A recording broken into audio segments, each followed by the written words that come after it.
आणि आतापर्यंत जे आलेल्या आकड्यांच्या अनुसार सरासरी सिंधुदुर्ग जिल्ह्यामध्ये जवळपास 70% असं विक्रमी मतदान झालेलं आहे।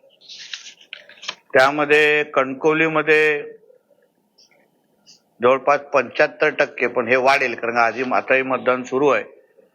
सावंतवाडीमध्ये जवळपास 65%, तिथेही सुरू आहे। वेंगुर्ल्यामध्ये पण जवळपास 71% आणि मालवणमध्ये जवळपास 70%। हे सगळे अजूनपर्यंत फायनल आकडे आलेले नाही आहेत, पण 2-4-5% वाढतील। म्हणजे विक्रमी मतदान आमच्या सिंधुदुर्गकरांनी या चारही नगर परिषद आणि पालिकेच्या निमित्ताने केलेलं आहे।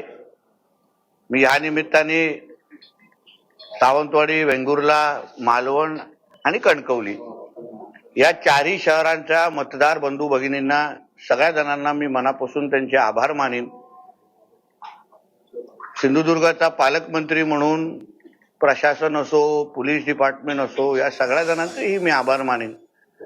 अतिशय शांत पद्धतीने प्रत्येक मतदाराला आपला हक्क बजावण्याच्या दृष्टिकोनातून एक सुवर्ण संधी एक चांगल्या वातावरणामध्ये परत एकदा आमच्या सिंधुदुर्गामध्ये मिळालेली आहे। इकडे छोटे 1-2 घटना कुठे घडल्या असल्या तरी पूर्ण पद्धतीने सिंधुदुर्गाचं वातावरण हे लोकशाहीला प्रोत्साहन देणारं होतं आणि यासाठी मी मतदार बंधू भगिनींचं सगळ्या जणांचं मनापासून आभार मानेन।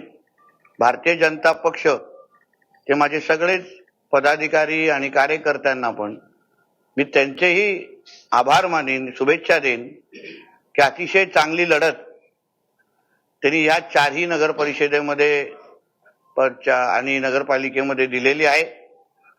आमच्या पक्ष नेतृत्वाला साजेशी